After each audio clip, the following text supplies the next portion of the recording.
every loss to Fnatic, to Misfits, to Unicorns, we learned something like our draft and Unicorns and Misfits, our priorities, Herald, Infernal Drakes, so on. Every loss is like kind of a motivation in a way. I think they're trying to figure out what's good right now and pretty much what their identity is. All right, the prison wins a little wide. Here comes Trashy in from the side. The Weaver's wall locks out G2. It's Splyce that are on the board. They've taken down Expect. Taliyah, a double kill for Senkax before he gets sniped. Trick's running for his life. Oh, distortion forward. Shatter Orb. Not going to be able to be procced. Where's the shade? Trashy's under the tower. One shot. The Illusionist. Double kill. When we played like sprint against them yesterday and they demolished us, then it's a sign that they're coming back. I respected Bjorn a lot. I've been with him in solo queue since season 4. And he's a good friend of mine, so it's always fun to play against him. Me and Perkz, I think we share number 1 spot. Him and I are the best mid laners. I go here. Yeah. Look, we fight. I ult you. Yeah. You can go in. I go here. Let's go buy some time. That's a 3-man taunt into a 2-man knocker. Into Roccat getting wiped. We can't play like this against any team. Both teams will pick meta, both teams will try to play macro, and we will slowly win both games. If I played at Rift Rivals, I'm pretty sure I would have been the best performing mid at the tournament. Let's go. All right, Betsy's gonna die. Pretty well executed by HTK. Love it. Good job. Nice. Feel like annihilated. Hell yeah, I'm better than expected. For sure, we can beat G2. That vision upwards. Now Perkz. Oh! Now you see him, now you don't. I made a promise, but a statement that we will not lose a game after the rivals, so we are gonna 2-0 again.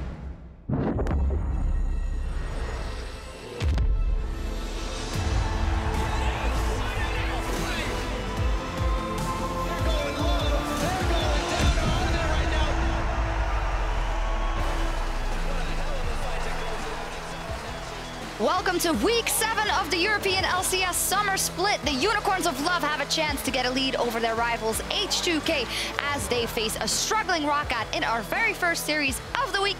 As we can see, the crowd absolutely pumped. I saw an awesome Ottawamna sign earlier in the crowd, so he has some personal fans. But first we have Roccat because they are up on the stage to I was gonna say beat, but we will see that. They're facing the Unicorns of Love. Chachi is always in the mood to kill some people on the Rift, and Wadid also absolutely pumped. Hello everyone, I'm Eva Schogsupporter here with Henning Eklund and Andrew Verius Day. We see Andy every week, but Henning is back, so welcome back. Yes, thank you very much. I am back here indeed, because what better way to spend a sunny day in July than to be locked into a dark room with Verius? Yeah. I can let your imaginations do the rest of the work, but we're going to talk about League of Legends. The fight between the teams is getting tougher as we're approaching the final weeks of the split. Let's check out the standings before today's matchups, and obviously a lot of interesting things there. And to me, obviously G2 getting back on the saddle, on the horse, and getting back a higher spot in Group A is very interesting. And it's the end of cross-group play, so we're looking at a lot of key matchups. Yes, we certainly are. We have a lot of exciting matches coming up later on in the day. All these points are very important. You can see how close Vitality is to Splyce, how close Unicorns of Love and H2K are. Both of them with extremely important games this weekend, so the standings, a lot left to be determined. Definitely. A lot changed since you were last here. Obviously, G2 is kind of back there. G2 and Roccat were both 2 and 3 when I was here last time, and now I see that G2 has been looking really sharp since then, while Roccat not doing as well. Faltering a little bit. They'll take to the stage also in a couple of minutes, but we have a very important thing to talk about, because this week the teams will be playing on patch 7.14, and here is Drakos to tell you about the changes. Hey everyone, I'm Drakos here to talk to you about what you need to look out for on patch 7.14, which hits the Rift this week. 7.14 is a massive patch. It has rework level adjustments to many champions, paired with some big item redesigns as well as nerfs to meta picks. This means the playing field in this week's games should have more than its fair share of unknowns, but what I want to do is distill it down to what I think really matters at top level League of Legends. So for that, we're going to look at 3 changes, things that you should keep your eye on. The changes to lethality and Duskblade of Drakthar, Cho'Gath and his reworked Vorpal Spikes, and the introduction of Bramble Vest and the new Thornmail. And of course, first up, Lethality, our old friend, from OP to Irrelevant and back again. The stat has undergone yet another change. Now it scales off of user level rather than the opponent's level. This means the threat of snowballing with Lethality is even greater than it was last time we saw it in the meta. On top of that, Lethality items receive buffs across the board, but the one that really sticks out is Duskblade of Drakthar. All you need to look at is Duskblade's passive Night Stalker, aka shitloads of burst damage for free. This item is incredibly effective on any AD champion with a lead, but anyone who can proc the passive multiple times is pretty much going to look to buy it no matter what.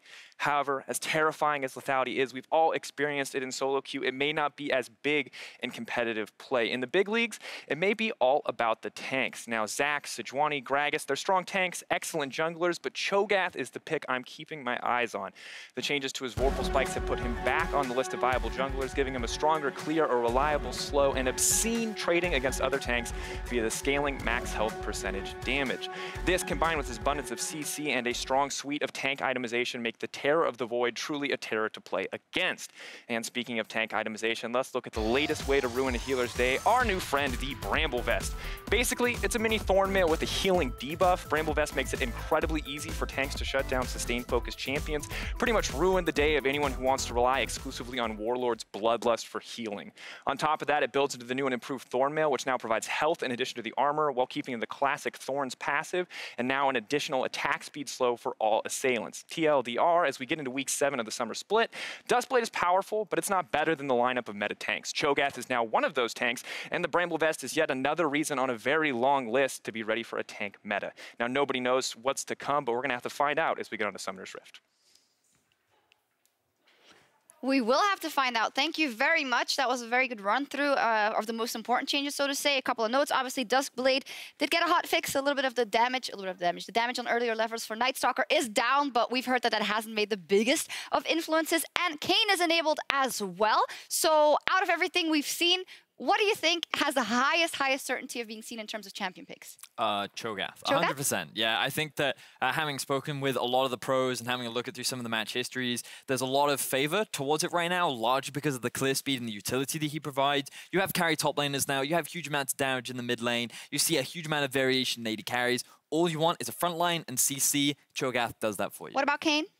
I think Kayn definitely has a lot of potential. Just looking at his kit, at what he can do, he can provide a lot. But I think he is a bit of a weird champion. It's going to take some time getting used to, so that's why I don't think we're going to be seeing here in the first week. But we have to make sure to keep our eyes open. Well, for, the teams the always surprise us. We also have Xerxes, so you always have to be careful, right? The teams always surprise us, so we'll see what comes to the Rift today. But we're going to check out the teams getting the first taste of the new patch this week and the matchups the last week of cross-group play. That means that there are key matchups across the board. But we've talked a lot about the top of the standings. I'd like to see which teams in the middle and the bottom of the standings are you guys looking forward to? Yeah, I'm really looking forward to see Roccat here first up today to see if they can bounce back to become this sort of a middle-of-the-pack team, or if they're going to be relegated towards the bottom. We're going to see that quite early. What do you think, Veddy? Quite excited to see Mysterious Monkeys versus Misfits. We've been seeing a lot of upward trending for Mysterious Monkeys. We heard from Amazing Kikis how they're working well with the team. And Misfits, they still seem a little inconsistent. Their slump continues, so it'll be an exciting matchup, that's for sure. A lot to look out for, but in our first series of the day, the Unicorns of Love are looking to take their 4th win in a row when they go up against Roccat. They came back from Rift Rivals, immediately won versus the versus Misfits Gaming. Rather, it was a 2-1 series for them. So what kind of improvements did we note from them? They showed a lot of decisiveness when they went for this sort of call. They really play well together as a team. They also showed some expanding of the champion pool. Xerxes played Kindred and Elise for the first time of the split.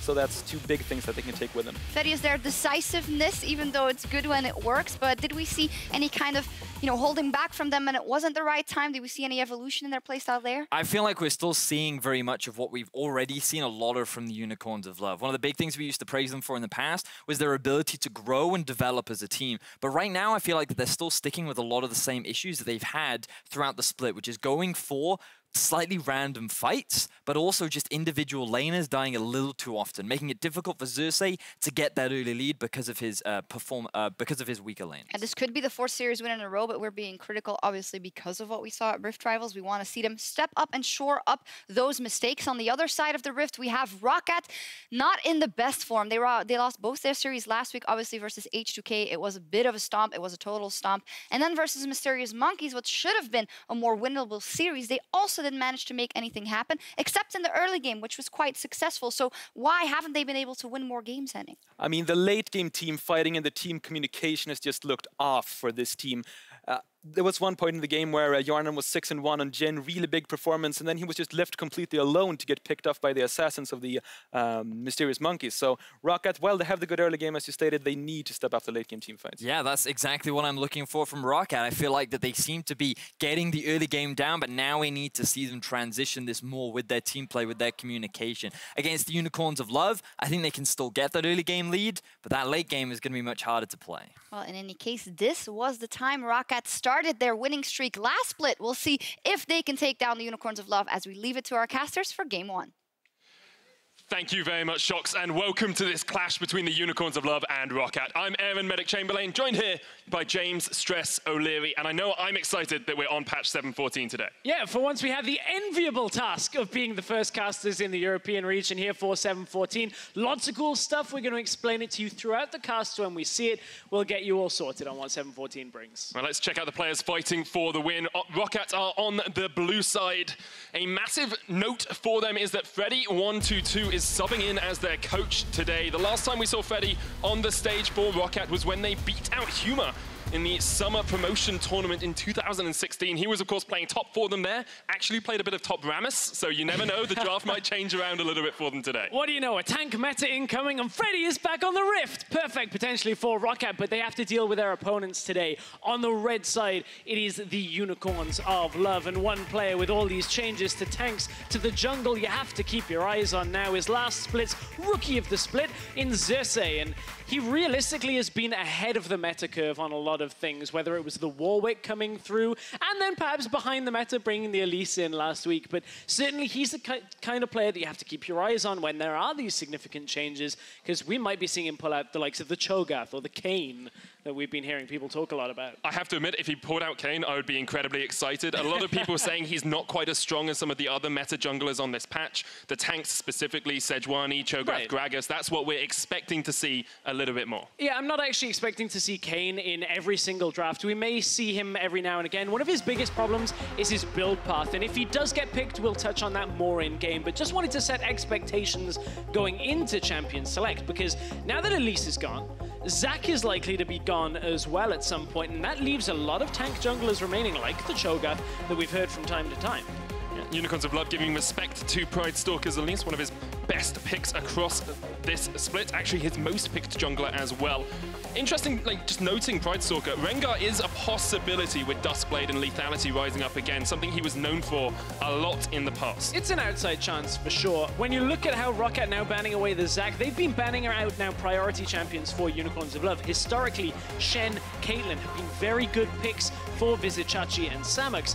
Cassiopeia banned away as a scaling matchup. You can basically blind pick Cassiopeia in a lot of situations and give her a little bit of help to get her through the laning phase, and that'll be fine. Now, the Jace being banned out, not only is it a champion we've seen Faxi play, it's one of the Duskblade champions up in that top lane we've seen and heard a little about. An interesting fact here is that Roccat have decided to get rid of that Zac on the blue side, something we don't too commonly see, obviously showing us that that jungle meta has changed on 7.14. And part of that now is if you are taking the Thresh away, you don't want to give them that S-tier jungler that we know is still going to be strong.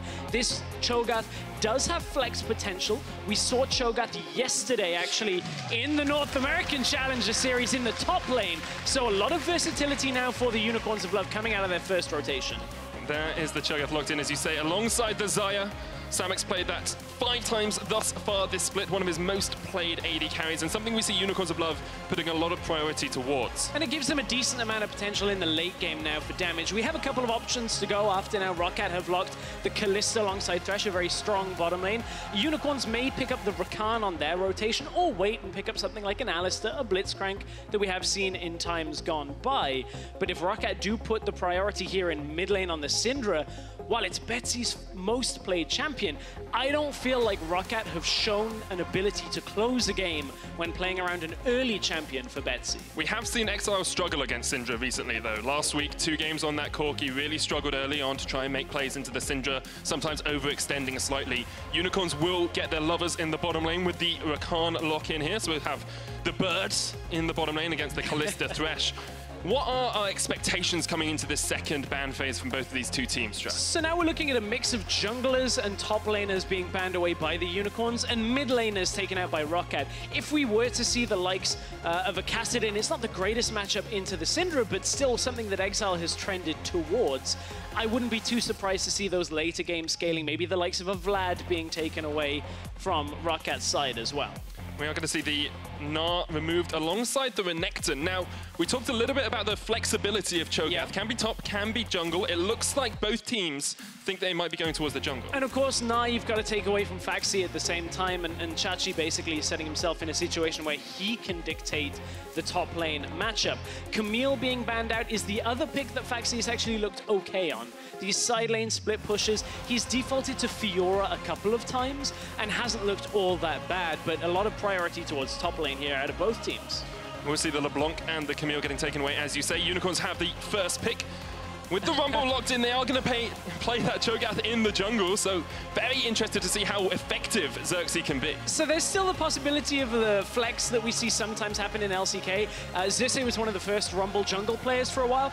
There is also the very outside chance that Cho'Gath into Syndra, not a great laning phase, but it's the Unicorns. You've always got to keep that window open. There was a time, remember, where Cho'Gath was a meta mid laner. Not so much right now, but I just want to keep that option available. Roccat taking themselves an assassin out of the jungle, though. Kha'Zix made even stronger potentially with that Duskblade addition, as he, above maybe a lot of other junglers, can utilize that dropping vision using the passive. I'm very happy with this Roccat lineup looking at it, because I see assassins, I see dive potential, I see a lot of exciting things coming from them. They do lock in the Galio last as well, something we have seen Faxi play a few times already this split. Will be the Vladimir for the Unicorns of Love, so it's going to be Rumble top, we expect, alongside the Cho'Gath in the jungle. Right, that is the most likely setup now.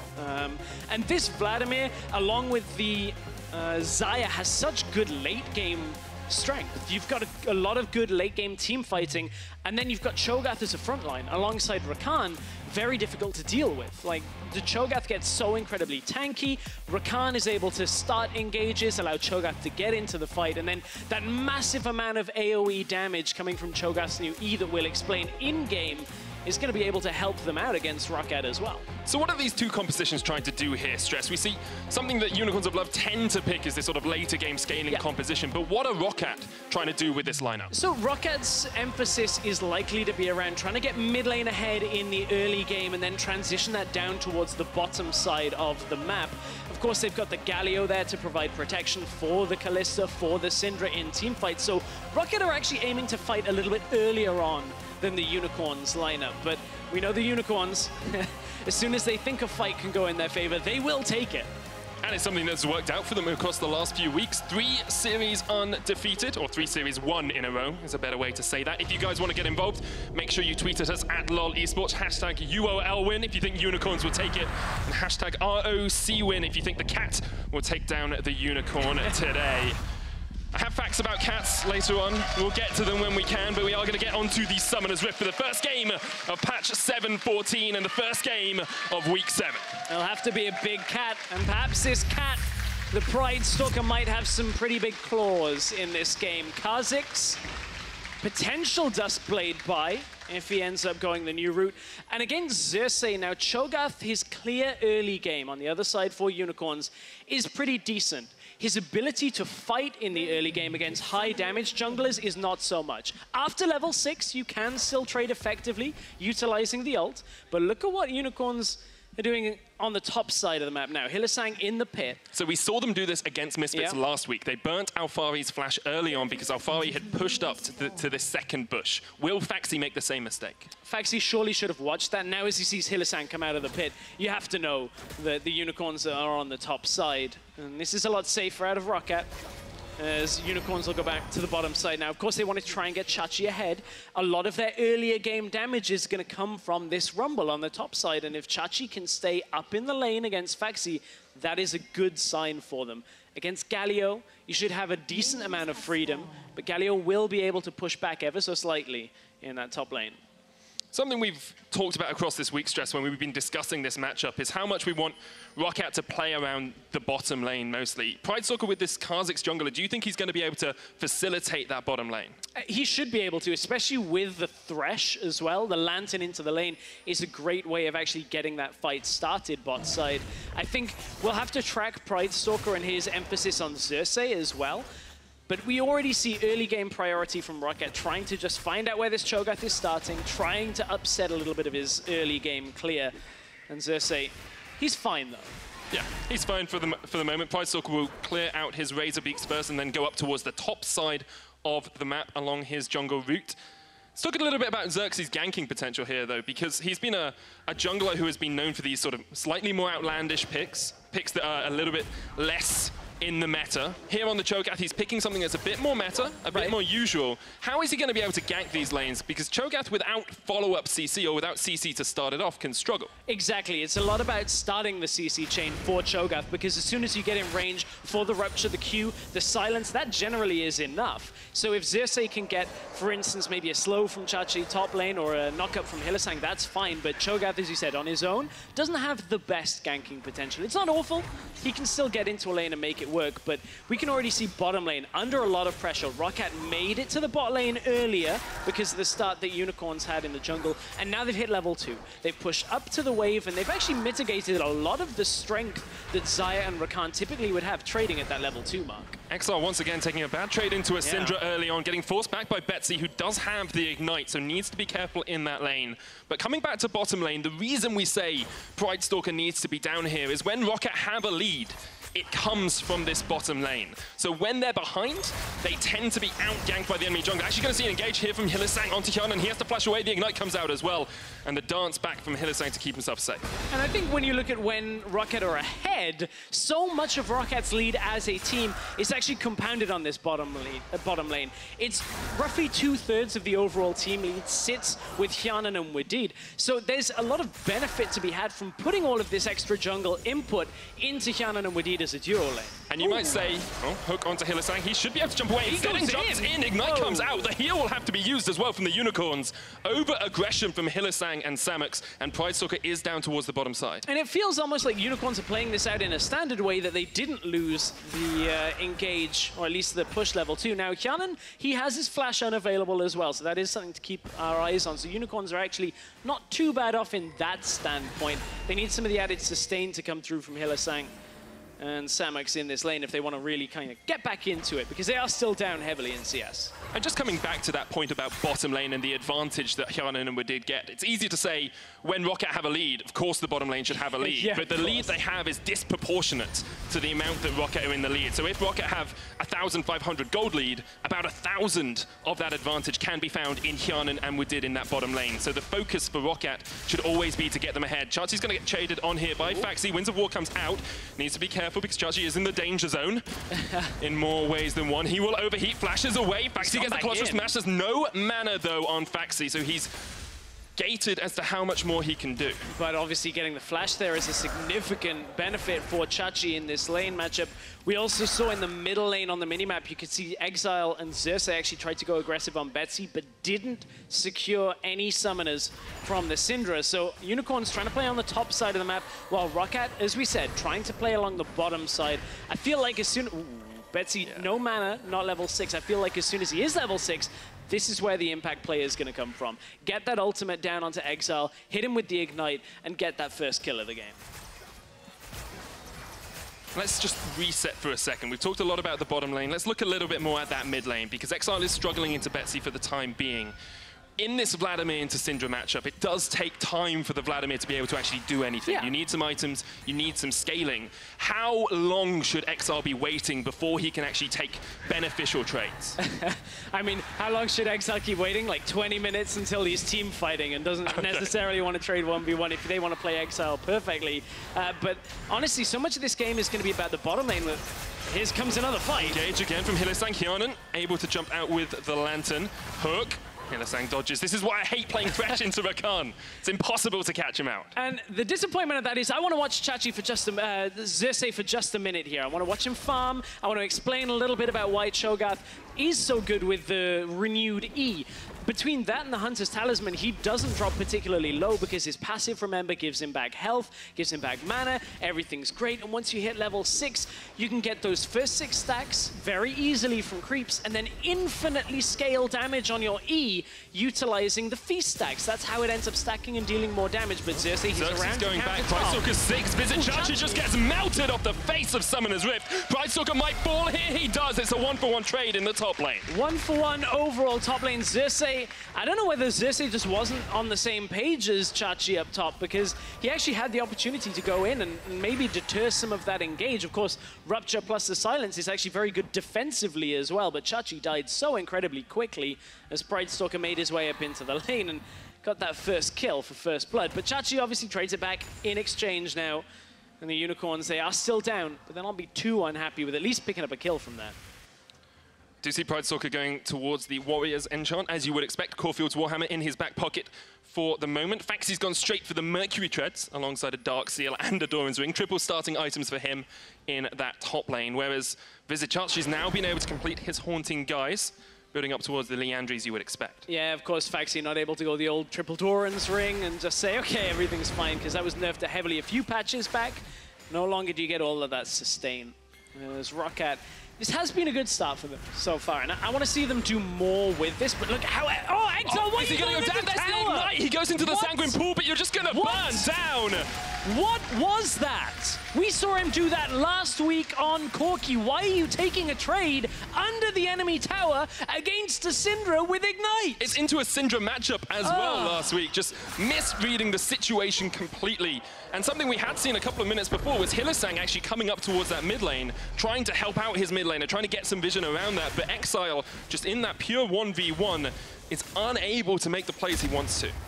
You talk about Hylissang heading towards the mid lane. That is the Unicorns' playstyle. Get out of the first few minutes, get the support over to mid lane, make sure you get as much emphasis down, but it doesn't always pay off. You can see, look, when you look at these two supports in general, Wadid does the opposite. Wadid is always by Hyana. Wadid is always trying to get his AD carry ahead.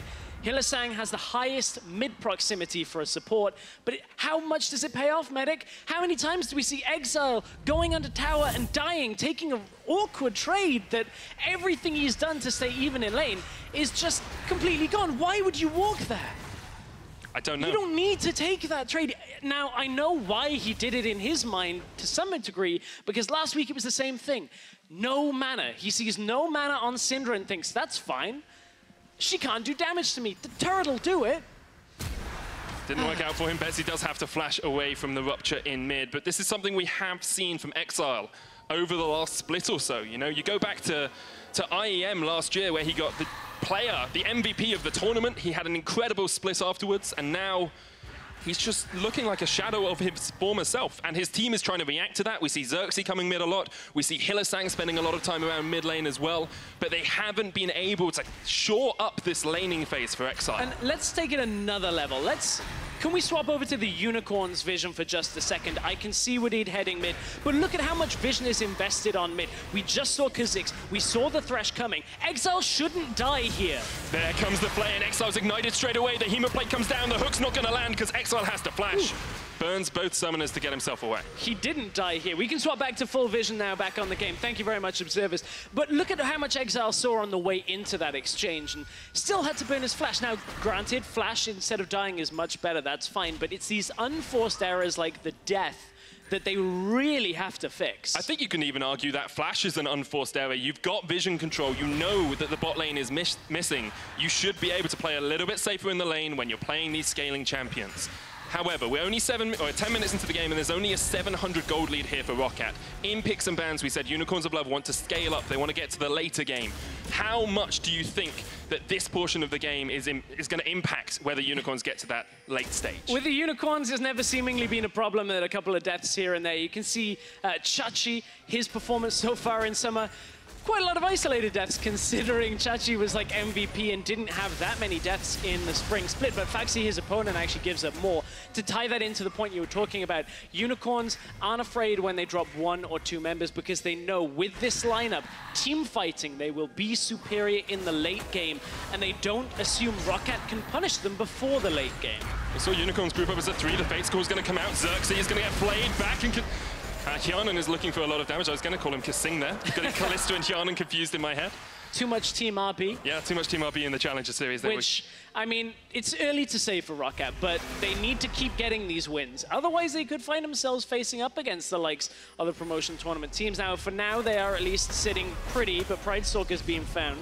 Should be able to leap his way away if he needs it. Got the Lantern there as well. But as you say, ROCCAT are only 2 wins ahead of NIP at the moment, and if NIP shore up some of their mid-game decision-making, able to translate the early-game leads we see them continually getting, ROCCAT are in a very tough spot. Here was the roam out of Hylissang, and those roams are going to get better. The engagements are going to get better because another change on 7-14, slightly smaller change when you look at the overall impact, but the Ancient Coin line of support items got changed. If you remember the old Captain's Boots where you got movement speed running towards the user, that'll happen with Rakan later on, and constant fighting topside from Chachi and Faxi. It's just trades back and forth. Chachi on the losing end of that one. Faxi has no more Corrupting Potion stacks, so we'll just be able to clear out this wave as Chachi uses the Equalizer to clear it for himself. Xerxes going to come down towards the bottom lane. This is one of the few lanes where he has crowd control there ready for him. Rakan can jump in, and that's exactly what we'll see. The charm comes out, the quickness, and Hjarnan is melted. So quick that Cho didn't even get there. Xerxes wasn't quite ready to get into the lane. One of the drawbacks, of course, of that Cho'Gath. A little bit slow off the mark at times, but that's a pretty swift and easy kill down in the bottom lane. Hjarnan didn't even get a chance to flash out as Hylissang flashed in for the engage. But of course, now Unicorn's looking to take control of that bottom lane.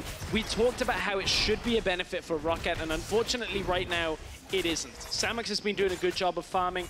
Now the bot tower is going down, and Cho'Gath is going to pick up a stack off the first dragon of the game. And of course, dragons do not count for the stacks consumed by minions. You can get as many stacks as you want off dragons and barons and champions and all that, like, not limited. Pridestalker's going to jump onto Chachi here in the top lane. Here comes the hero's entrance as well. 3 members looking for this rumble. He's going to try and get himself underneath the tower, but I'm not sure he is long for the Summoner's Rift. Faxi tries to get the Shield of Durand out, will land the Justice Punch with Did, tanking up the tower, and Pridestalker will secure the kill. ROCCAT with the 3 versus 1 under the tower. Chachi survived a little bit longer than I think anticipated. I want to see where he used his flash if we do end up getting a replay of that, but Betsy was pushing mid at the same time, trying to just hold out the wave. And this is the engaged bottom lane, so I don't think they knew Xerxes was there, but you have to respect Hylissang's ability to jump, using that extra jump range onto Xayah, get that knockup, get the quickness to go as well. And Cho, it's a bit like watching It's what the I love about race. Cho'Gath. Yeah, it's just like slowly plodding towards the fight. Like, I'll get there, guys. I'll get there. And in the end, doesn't really do much. And that's kind of the story of Xerxes' game thus far. He's farmed up well, but he's only done 13 damage to champions thus far in this game. That is really, that's kind of like Pridestalker stats from the Warwick game a couple of weeks ago. What we need is Pridestalker to play the Cho'Gath to teach Xerxes how to play it. I mean, Xerxes will start doing more damage. He's at 3 stacks already. 1 has come from monsters, 1 has come from minions, and the other has come from a dragon. So he is going to have a decent amount of damage because, as we were talking about, the scaling on his E max health % damage will increase, but another fight starts on Exile. Hylissang is just around the corner. The teleports are coming in as well from both teams. They want to fight. They want to Barney in the river. Unicorns of Love love this position. There's the Equalizer. Face Call brings him back. Chachi caught off towards the side of the wall. Hylissang jumps over. He's caught as well. It's another kill for ROCCAT. They take down 2, and perhaps they'll push for more. They decide against it for the time being. Remember, we kind of alluded to the fact that Unicorns will fight whenever they want to, not necessarily when it makes sense at all times. And that was another one of those where Exile gets hooked and the rest of the team commits to the engage. And you look across the rift, you see a Sindri, you see the likes of the Kha'Zix, the Galio, that are just good in these early fights. They don't necessarily need more items than they have in order to fight successfully, and suddenly ROCCAT, this is a great lead for them. 2,000 gold right now. They've cracked mid tower as well. Theoretically, now they can control the map around the Unicorns and actually not take those fights. And ROCCAT are looking so organized as a team here as well. Well, we'll look at this replay and then I'll hit my superb point that I was about to make. I hope it is superb, because this hook was kind of superb as well onto Exile. Starts the fight, and then look, Unicorns commit to this. Samux was in the top lane. They can get the Galio in range for ROCCAT. And despite Wadid dropping low, remember there's that Kalista, Roccat actually back away from the fight, and then Hylissang and Chachi are left for dead at the end of this. Exile survives because he's running away. He's level 11, but with no real itemization to take these fights with. Last split, just before Roccat started to win, Hjarnan gave an interview, and he said in it, we just don't feel organized as a team. At home, we don't feel like we're a group of friends, we don't feel like we're playing as a team, and you can see it on the stage as well. I mean, he used a little bit more colorful language than I'm using, but I'm dulling it down for us. And I felt that was what Roccat were like up until this week as well. They weren't an organized team, they weren't making plays proactively together. Pridestalker tended to just farm up until fights begun around them. But this week, they've looked a lot more proactive. We're seeing Wadid and Hjarnan translate a bottom lane lead up towards the mid lane. And even though they were only like 5 or 6 CS ahead, they have been able to translate that into the other lanes and help Pridestalker get these other lanes ahead. Yeah, exactly. Roccat are working well on the same page around their bottom lane as well, because look, Hjarnan just picked up the Eye of the Herald here. He's just going to be able to drop it at some point up in the top side. At least that's where I was envisioning. Bot tower does stand as well, so there are a couple of options here. Don't need to put it down mid at this point, but I like the fact that Roccat are playing a little bit more around their bottom lane. Oh, and there's a point of big danger on the side of the Unicorns. The first one of patch 7.14. Oh, baby, let's go. Duskblade is on the rift for Pridestalker's Kha'Zix. I'm worried about this because Pridestalker's main champion in Challenger Series last split was Kha'Zix, and he was destructive on it. Now you give him something that gives him more damage. I'm very worried for Unicorns of Love. They might get caught out, but at the moment, they're the ones doing the catching, as Wadid goes down to half HP. Pridestalker's on his way up there, but he's going to get a Scuttle Crab for himself first. While the game slows down slightly, Stress, let's have a quick look across the rest of the items. Proto Belt on Exile first, alongside Mercury Treads. That Liandry's has been finished on Vizicsacsi, and both AD carries have their first item spike. No surprise for Xerxe at the same time, building on that tanky route with Cho'Gath. You may end up seeing Cho'Gath go Stone Plate. That's because Cho'Gath's ult scales off bonus health, and if you get that glorious 5-person Stone Plate into 100% extra health as bonus health, you just kind of one-shot an AD carry with your ultimate. So we may see that, but just a tanky route. Sometimes we see Righteous Glory come through as well, just to get Cho'Gath moving, get him motivated into the fight. And Stress, about 8 minutes ago, I told you how much damage Xerxe had done to champions. I have had information from the stats team here. Guess how much more he has done. He was on 13 at 10 minutes. Is he on 26 damage? No, he is still on 13 damage. Wow. Yet to hit another champion since that 10-minute mark. And as much as he's playing a tank, and you can say he's going to be tanky, you still do damage when you land your Rupture. You do. One thing that you can say is this Unicorns lineup doesn't have the best primary engage. Like, Rakan, if you can get it, is good. If you can get the flash in, if you can lock somebody down, it's fine. But without the likes of a Syndra to land a long-range stun, like Cho'Gath is not exactly the most nimble person, but speaking of mid laners, here we go. Hero's entrance onto Betsy. Hemoplate came down as well, but they were able to take out Exile before that really all started. I think Betsy just used the Unleashed Power. Yeah, Ignite and Unleashed Power was used, and Faxi was there to defend him. Unicorns of Love trying this unorthodox jungler, or at least what we're expecting to become meta, but haven't been able to set him up in this game particularly well, and now Roccat are looking much stronger in this early game portion. And we get to the 20-minute mark. Roccat have been able to extend their gold lead from 2,000 at 15 minutes. It's now up at 4,000. Unicorns of Love at 15 minutes, actually the 4th worst teams in terms of gold. They have a negative gold lead at 15 minutes, and you can see they actually have a relatively good record when they're behind at 20 because they play these scaling compositions. They've got a better record than Roccat have with a lead. And because the composition Unicorns is running has a Xayah and has a Vlad, we must see from Roccat better ability to snowball this lead with the Syndra than we did last week against Vitality. Betsy had great leads in the series, but couldn't close the games. We must see them be able to snowball effectively and actually shut these games out. So what is a better snowball? How do Roccat actually snowball this game from here? So, To get the snowball, they need to be actively looking for Betsy to get stuns like this.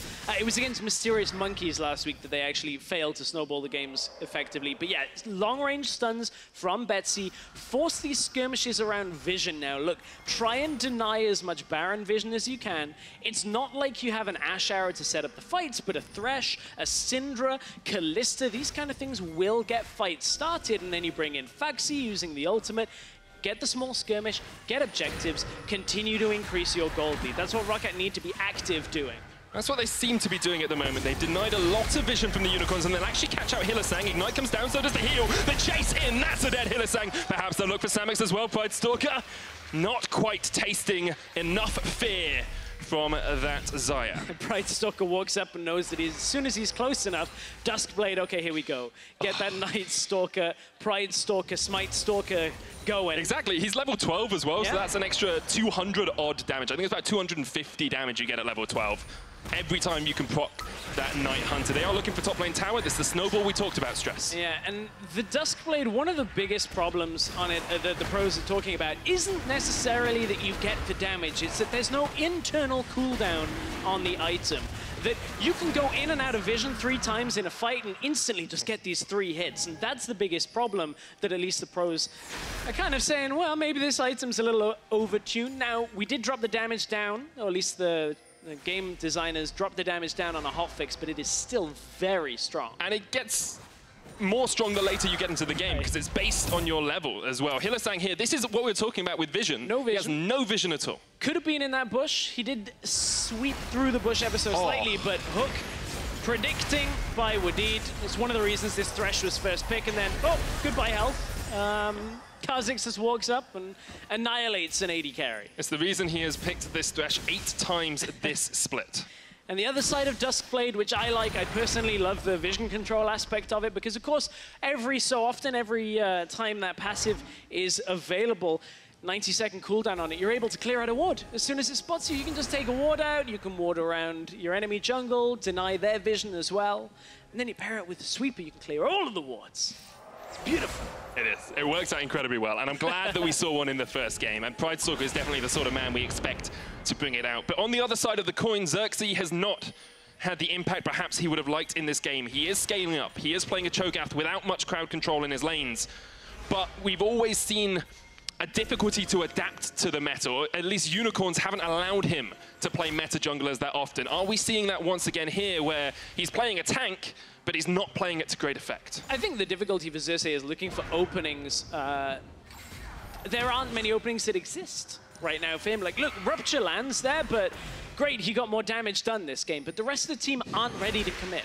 There is no hard crowd control after that Rupture there that realistically Unicorns are able to punish with, and that means Unicorns will be on the back foot until ROCCAT make a mistake, potentially Betsy getting caught out. But look, the Lantern, it's there already. Didn't even click it.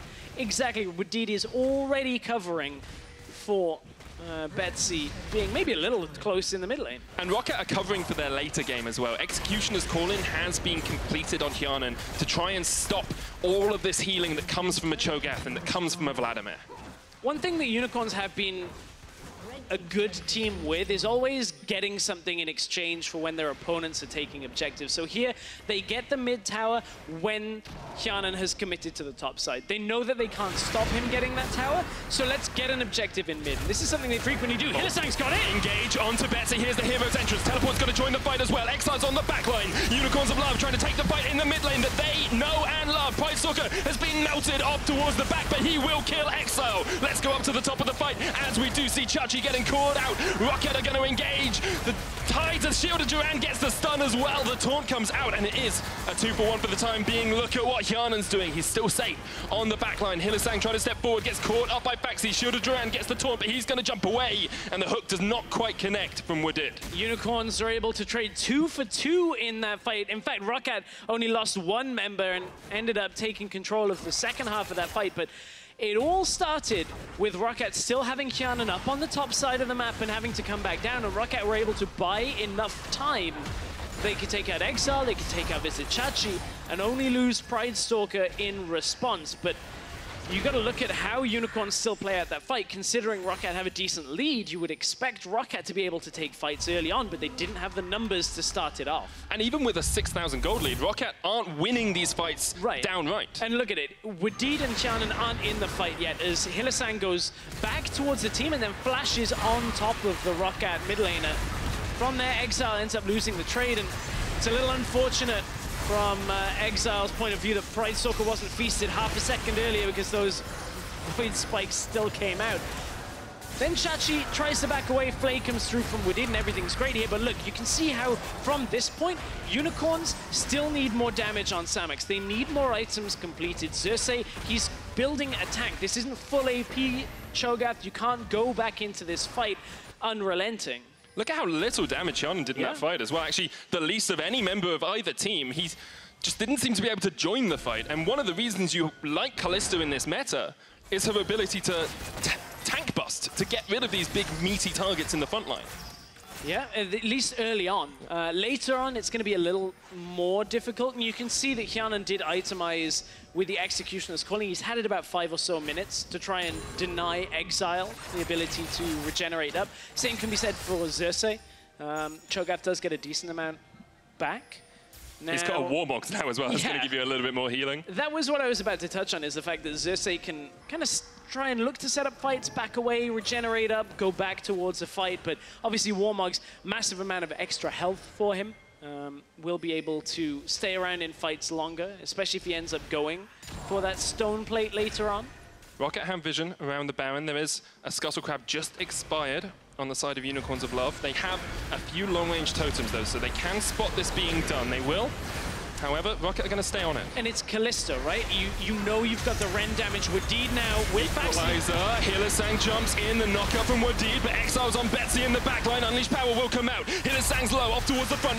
Pride Stalker will get the kill. Exile's going to fall as well. 2 for 1 in favor of Roccat. They're looking for more. Chachi and Xerxes still very healthy, as is Samux. And Roccat all with half HP. They have stopped the Baron, and Roccat will accept their 2 kills. And if ever there was a reason to show Unicorns Vlad picks and these later game picks, that fight demonstrates it perfectly. Exile soaked up the time of at least 3 members of Roccat for the duration of that fight, and it meant that Roccat couldn't take a fight on 2 fronts. Too dangerous for them to fully commit into the tail end of the fight because Chachi was full health. And it means that Unicorns of Love delay a game that was starting to slip away for them with the last 2 fights. But we said in picks and bans, the longer it takes, the better it is for Unicorns. Look, Exile runs right up to Betsy in this fight, pushes him back away, turns his attention then towards Wadid and Xiaonan. And yes, he ends up dying, but look at how low those 3 members have been. Then Chachi's health is pretty much 100%. Samux the same, Xerxes a very healthy, tanky target.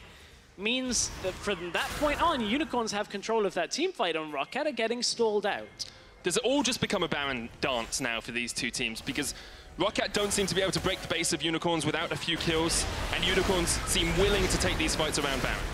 As long as it doesn't get too close to being rendered down, Unicorns are fine for Roccat to start the Baron, but this is getting really hectic. Very close. It's going to get taken away by Roccat, and Unicorns are too slow to react. Yeah, this time Xerxes couldn't get close enough. Now, the ideal thing is if Xerxes is there before it's down below 4 or 3,000 health, you can take that fight, and Roccat have taken so much free damage, but at that point, Roccat just commit to it fully, no chance of a steal coming through, and the Unicorns of Love now are going to have to win a couple of fights once again if they want to be able to extend this game. And I think the last few minutes really exemplify one of Unicorn's main weaknesses. It's their inconsistency. Like, they'll take a great fight around the Baron, they'll stop it happening, and then they just won't think about the fact that they need to regain the vision control and make sure Roccat can't rush it down as they start their backs. It's something we've seen from Unicorns at Rift Rivals over the last splits. It's just not being able to make the same steps of decisions time and time again. And now we need to see Roccat not make the same mistake everybody makes against the Unicorns. They're getting caught out on the bottom side. It's a different lane, I guess. Hero's entrance comes out, but he's knocked up. The Rupture stops him. And now Roccat need to try and play on the other side of the map. Faxy's going to delay them for as long as he can, but I don't think he's getting out of this one. Faxy, you may be tanky, but Unicorns will take the kill. Faxy is just Staxy right now for Xerxes as they take him out on the bottom lane, and they're trying to hold the rest of the map, but it's not enough because Roccat taking down the mid inhibitor. at least the tower for now and going to back away. So Faxi did a good enough job, but Unicorn's still getting a catch. Now, it's not in the bottom lane. We need Roccat to now avoid that lane because they can pick off bot tower, maybe look towards the top tower as well. They've still got 2 minutes of this Baron, but they are doing a decent job of at least punishing the Unicorns for all-inning on Faxi. It's a slow snowball, but it's a snowball nonetheless. And at the moment, Unicorns have to work out how they're going to dodge this snowball because Roccat do look like they're in the superior position. In fact, you can categorically say they are in the superior position with 8,000 gold lead, with 6 towers to 2, with double oceans to just the Cloud. Unicorns of Love need to find one of their magical team fights in the mid lane once again. And that just means Roccat need to avoid there. Like, just don't go mid. Don't go mid. You don't need to because the inhibitor tower is already down. And look, what Pride Stalker can do well now is go between lanes because he can find squishy targets with bot lane. Hylissang can engage Hjarnan, puts the fake call back. It's going to be a 4v3. The hook comes in. Here's Pride Stalker jumping the wall. Xerxes, that front line, going very low. The hero's entrance with the Hemo play from Exile. A team fight god, perhaps, as he tries to take down Hjarnan. Cannot do it. Roccat, turn around. Samex with the Feather Storm trying to flash his way away. Faxi cannot chase. And this has been a key purchase on that Mortal Reminder early on from Hjarnan. They have had so much more damage than Exile has been able to sustain himself through. But Betsy in the middle lane. Hylissang goes for the engage. Pride Stalker's here though. Gonna flash away. Void Assault does come in from Pride Stalker, uses that ultimate to try and get closer. Cannot get the Duskblade stacks off Stress. This is all we want to see. Another hook. It's gonna land onto Hylissang, and Unicorns of Love bottom lane has just looked winged this game. Birds of a Feather may flock together, but they have been struggling into Hjarnan and Wadid. This will be the inhibitor for Roccat if they can stay for a couple of moments longer. They're looking for the bottom lane tower as well. Hjarnan and Faxi down there. Pride Stalker and Betsy off towards mid. That's mid lane inhib down. Unicorns of Love trying to keep their turrets alive. Yeah, just gotta be careful the Birds of a Feather don't hit the taxi windscreen right now because Faxi wants to drive this 1,000,000 miles an hour through the Unicorn's base. Now, Baron has expired, which means Roccat are likely to take their foot off the accelerator. A fight like this works out very well for them because, look, despite Betsy not being able to get to this fight, neither can Chachi right now because Chachi has TP, but the team don't call for it, and then Betsy gets too close so that he'll be able to stun him. But look, Xerxes loses so much damage, he's not expecting to take so much from the Blade of the Ruined King, from the Rend. Exile cannot sustain through all of that damage, and then the rest of the Unicorns of Love don't have enough damage to take down Faxi, Pride Stalker, and the rest of the bot lane for Roccat. And having that Mortal Reminder helps so much in that, because if you don't have that, the Hemo play gives you a massive burst of healing rather than the 40% reduced amount that you take. Was it 50% reduced amount? The reduced amount that you take. I'm sure you'll find that out for me. The reduced amount. Betsy's going to secure his blue. Elder Drake up next as well. And a good Baron power play for Roccat here. 3,500 gold, you would take that. You would take that on top of your snowball, a golden snowball for you, that you are trying to build to crash down the Unicorn's base. Yeah, and at this point, Roccat, they seem to be doing their due diligence. Because you see Wadid not just walking up into that bush, not just pushing through. They're at least trying to set up vision control around this top side to continue the march forward. You just always have that looming sense that the Unicorns have something planned, at least like with the late game team fights, because it's getting to a dangerous territory. Stoneplate completed.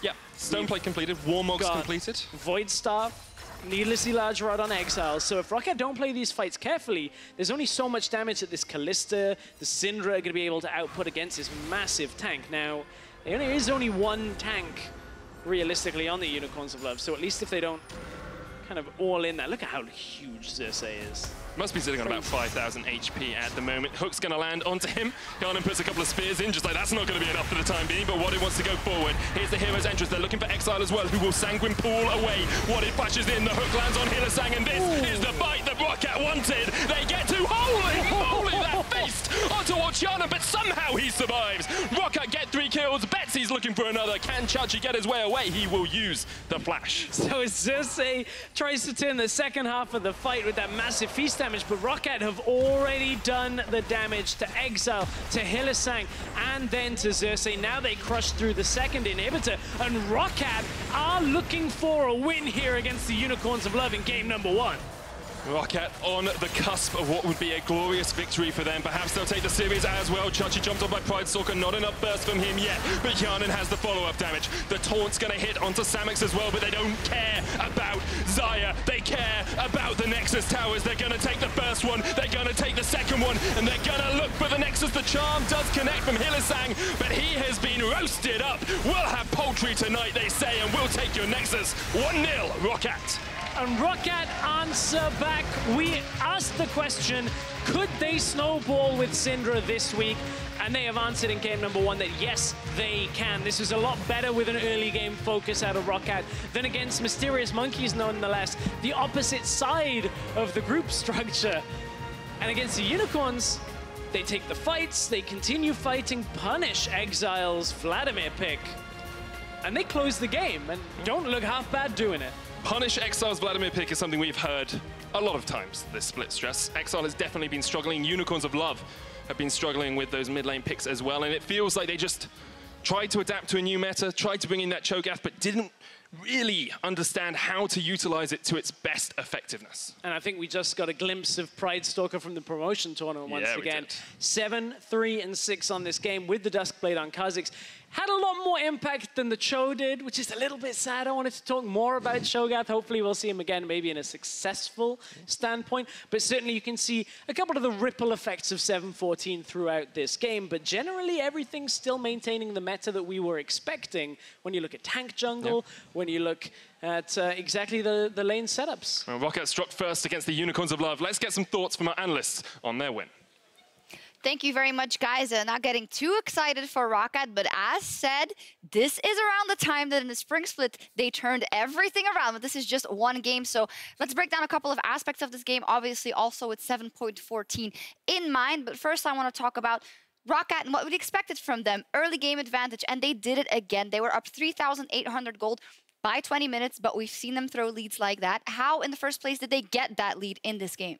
Yeah, they have a good skirmishing comp, and I think it just comes a lot from the mid lane, where where Exile did not really perform on the Vladimir early on. We saw some mistakes in the 1-versus-1 matchup against Betsy, who was running the Ignite and the Syndra versus Vladimir matchup, which I was not completely convinced about. I think the Ghost is really good in that matchup, but he showed that he could pull it off. Definitely so. We always rag on Exile, but I do think this is one of the cases where you can clearly say that that move going on their tower is completely his fault, so to say. It was a misplay. It was a misplay, but how did that then net 3,800 gold in the pocket of Roccat as a whole? Where were the other moves of the team? Because once you lose pressure mids, that gives you freedom to do whatever you want, because Syndra now always has the pushing ability. Kha'Zix can now move into the enemy jungle, start warding up. That gives you ability for your bottom laner to start roaming around the map. That's why we saw Wadid coming to the mid lane and fighting a lot of these fights. And because of that single kill, things just resulted in Roccat having that early pressure advantage, and they used it extremely effectively. Roccat had the room to work with that early pressure advantage, and I do want to look at the two things we've seen there.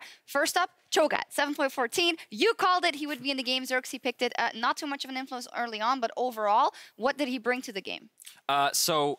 This game, he didn't bring a huge amount. But typically, when you look at Cho'Gath, what you're expecting is just this massive utility bot who should just follow up on a lot of the engages. Something Henning and I talked a lot about was every time that Rakan goes in, Cho'Gath follow-up, super strong. He's going to provide so much CC. With what? With the silence on his W, with the knock-up on his Q. Like, it is super easy to just lock down someone like a Kalista or a Syndra to just insta-kill those individuals. The problem is, if you are not the one starting off the fight, Cho'Gath can be very easily ignored. He is just this massive CC bot that doesn't really do much when he can't really land any of his significant skill shots. And to add to the fact that he didn't build a Righteous Glory, it was super difficult for him to actually threaten any kind of carries. So he just spent a lot of the fight just bimbling around and just trying to do whatever he can, cleaning up the scraps. Yeah, I think you talk about him being a CC bot, and I think what a lot of people underestimate is the silence. So many silences have been removed from the games. People think about the Rupture, but actually a silence is such a good ability, especially versus these champions where you can wait out the cooldown and then go for the silence and just completely disable them. So Cho'Gath definitely have the utility. But he couldn't in this game. Yeah, in the right combo, he'll get a knock-up, 2 slows, and a silence, but he couldn't get any of that in this game because they were far behind, and that makes us also look at the other side, Kha'Zix with Duskblade, and this item just synergizes very, very well with Kha'Zix, or the other way around. Why is it such a good match? Okay, so The passive of the Duskblade works with invisibility. When you go out of enemy vision, you get extra damage on your next auto attack. So that's basically the big explanation with the Kha'Zix's ultimate, which obviously makes you go invisible, so you get the proc on the Duskblade multiple times per team fight. Also, there's a vision component of the Duskblade, which allows you to see enemy wards, which is actually very powerful for 8 seconds, so you can clear several wards when going through the river. And it also means that you can save your sweeper, so you can go through the river and you don't have to sweep the bushes until your Duskblade has already begun on cooldown with the vision thing. And they utilized it so effectively, right? We talked about how they had the mid lane pressure. You rush the Duskblade, you grab your support, go into enemy jungle, boom. They now lose vision. You have a huge amount of damage. It's extremely easy to collapse onto anyone, and the kit gives him everything. Cooldown reduction, early damage spike, everything that a Kha'Zix could want. Meant that Pridestalker was able to have a very successful game, which is very nice to see from him. That Freudian slip, we don't know, but we do want to take a look at a couple of team fights as well, because ROCCAT we associated with pressure in the early game and building up a gold lead, not being able to snowball. The Unicorns of Love, slower early game, but they pulled a trigger between 20 and 25 minutes. So was this a good decision to go in, yes or no? I think this is a good fight, time for UL to fight. They have the Rumble level 14 with the Sonias. This is a good power spike for him. You want to set up the 5 versus 5. You have the Rakan engage with the Cho'Gath, the Rumble, Vladimir follow-up. So I think going for the team fight was not a bad decision for the Unicorns of Love, but the execution in the end is not enough, and you're behind in gold as well. The biggest thing for me, I felt, was that Galio pick, because every time the Rakan went in, that's naturally where the Cho'Gath would try to follow up, but the Galio ulti would just immediately force UL to disengage. Then all of ROCCAT reposition themselves. There's no engage tools left. There's a Rumble ultimate they just have to dance around, and there's a Vladimir running at their face, but the rest of UOL gets zoned off by the Galio. The Vladimir's left on his lonesome in the backline, and then you have this extremely mobile Kalista being peeled for by a Thresh. Like, everything just went in favor of ROCCAT, and I just think that they played those fights superbly. Yeah, it almost seems like the Unicorns of Love with their Camille and Narbands kind of forgot about the Galio when it came out as the last pick. For ROCCAT, we don't know about that.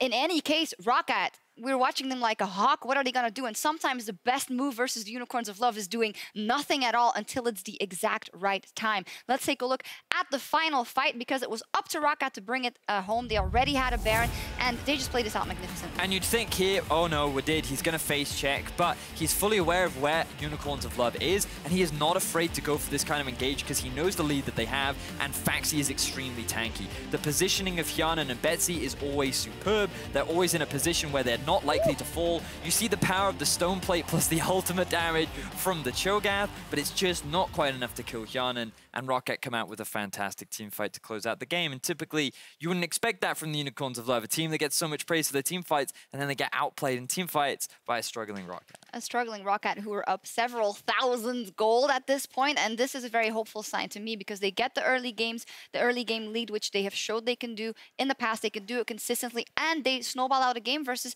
a strong team fighting game. So this should almost spell us out that ROCCAT, the resurgence is there. It's just the ROCCAT Kingslayers. They took down Fnatic, who were leader in the Group A. Now they're looking to do the same in Group B, and I think that they will hold on to that title for as long as they can. Can they slaughter the Unicorns? We will see. ROCCAT, they are looking to pull off an upset against UOL. Meet us back here after the break for the second fight.